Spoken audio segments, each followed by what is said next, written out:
News India देख रहे हैं आप और आपके साथ मैं हूं सुरभि तिवारी। बुलेटिन की शुरुआत इस वक्त की बड़ी खबर के साथ करते हैं। दिल्ली दंगा केस को लेकर के जमानत अर्जी खारिज कर दी गई है कोर्ट की ओर से। दिल्ली हाई कोर्ट ने जमानत याचिका खारिज की है। उमर खालिद, शर्जील इमाम की बेल खारिज कर दी गई है। शर्जील इमाम समेत 9 लोगों को जो अर्जी लगाई गई थी उनकी ओर से, लेकिन इस अर्जी को खारिज कर दिया गया। जानकारी के लिए बता दें, दिल्ली हाई कोर्ट ने 2020 दिल्ली दंगे से जुड़े मामले में जेएनयू के पूर्व छात्र उमर खालिद और कार्यकर्ता शर्जील इमाम समेत अन्य की जमानत याचिकाएं खारिज की और जस्टिस नवीन चावला और जस्टिस शैलेंद्र कौर की पीठ ने उमर खालिद और शर्जील इमाम के अलावा मोहम्मद सलीम खान और शिफाउर रहमान,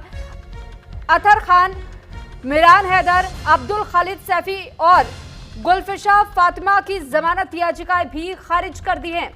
तो अदालत में उमर खालिद और अन्य की पैरवी कर रहे वकील ने इस बात की जानकारी साझा की कि वो कोर्ट के फैसले को सुप्रीम कोर्ट में चुनौती देंगे। बता दें कि आरोप जिस तरीके के आरोप लगे थे उमर खालिद पर और अन्य पर साजिश रचने को लेकर के आरोप लगा था और उसके बाद से ये मामला लंबे समय से यानी साल 2020 से चल रहा है। लेकिन अब इस मामले में नया ट्विस्ट, दिल्ली हाई कोर्ट की ओर से याचिका को खारिज कर दिया गया है।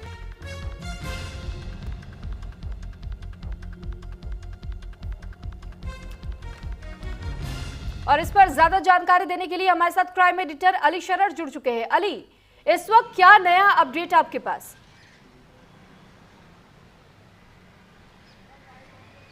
देखिए, बिल्कुल सुरभि, दिल्ली में साल 2020 में जो दंगे भड़के थे, उन दंगों में जो आरोपी बनाए गए थे, मुख्य 9 आरोपी बनाए गए थे, जिनकी जमानत याचिका 10 जुलाई को हाईकोर्ट में दाखिल की गई थी, जिसका फैसला सुरक्षित रखते हुए न्यायाधीश ने 2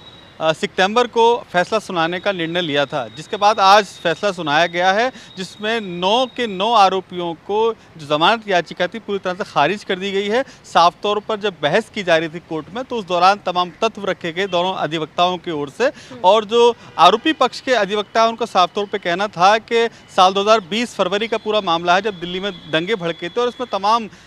ऐसे लोग थे जिन्होंने फर्जी तौर पर नामदर्जी कराई थी, लेकिन जो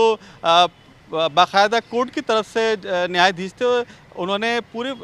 मामले को सुनते हुए जब पूरी बहस के दौरान ही ये निर्णय लिया कि इसमें जो मुख्य आरोपी बनाए गए 9, जिसमें सरजीत है, खालिद सैफी है, उमर खालिद है, ये तमाम ऐसे बड़े नाम हैं जो कि दिल्ली ओकला, दिल्ली शाहीन बाग और इन तमाम इलाकों के चर्चित नाम हैं, जिनकी फ़िलहाल जमानत याचिका खारिज कर दी गई है। लेकिन इधर अगर बात की जाए आरोपी पक्ष के जो अधिवक्ता, उनका साफ तौर पे कहना है कि वो सुप्रीम कोर्ट का रुख करेंगे, क्योंकि किसी भी बंदी को या जो आरोप में अभी जिसका फैसला नहीं हुआ है उसको जमानत देने का अधिकार है और जमानत उसे मिलनी चाहिए। लेकिन किन आधार पर हाईकोर्ट ने जमानत रद्द की है, इसको लेकर कि वो अब सुप्रीम कोर्ट का रुख करेंगे। सुरभि, ठीक है, लेकिन शर्जील इमाम का जब नाम आता है तो ये एक बड़ा और जाना माना नाम हम इसे मानते और जानते हैं, क्योंकि हमने देखा है कि जेएनयू से भी बहुत लंबे समय से वो जुड़े रहे हैं और जेएनयू की ओर से कई दफा इस बात को लेकर भी प्रोटेस्ट किया गया था स्टूडेंट्स की ओर से, और ये कहा गया था कि जानबूझकर शर्जील इमाम को इसमें फंसाने की कोशिश की गई है, साजिश रची गई है। और अब यहाँ तक इनके वकील तक ये कह रहे हैं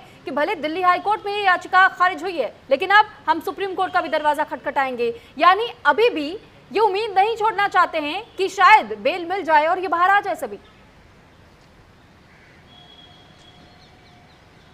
अली जी, देखिए, बिल्कुल इस पूरे मामले को लेकर के ही अधिवक्ता ने आज हाईकोर्ट में तमाम दलीलें पेश की। इससे पहले भी 10 जुलाई को हाईकोर्ट में तमाम दलीलें पेश की गई थी, जिसमें ज़मानत को लेकर की बाकायदा चर्चा की गई थी। लेकिन ज़मानत याचिका का फैसले को सुरक्षित रख लिया गया था और ये कहा गया था कि अब आने वाली 2 दिसंबर को फैसला सुनाया जाएगा। सभी को ये उम्मीद थी, ये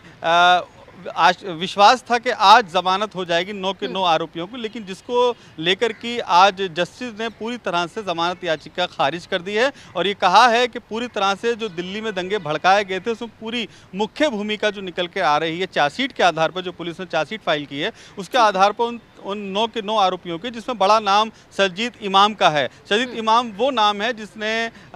छात्र राजनीति भी की है, बाकायदा जेएनयू से लेकर के तमाम बड़े जितने भी यूनिवर्सिटी हैं वहाँ के तमाम छात्रों को बरगलाया। इस तरह का आरोप कोर्ट में अधिवक्ता ने आज पेश किया न्यायाधीश के सामने और ये साफ करते हुए कहा कि अगर इनको ज़मानत दे दी जाती है तो दिल्ली एक बार फिर दंगों में लपेट दिया जाएगा, दोबारा से दंगे हो सकते हैं, इसके मद्देनज़र इन्हें ज़मानत न दी जाए। ठीक है अली, बहुत धन्यवाद आपका तमाम जानकारी हम तक पहुंचाने के लिए। और वहीं इस बीच एक और बड़ी खबर आपको बता देते हैं। पंजाब में बाढ़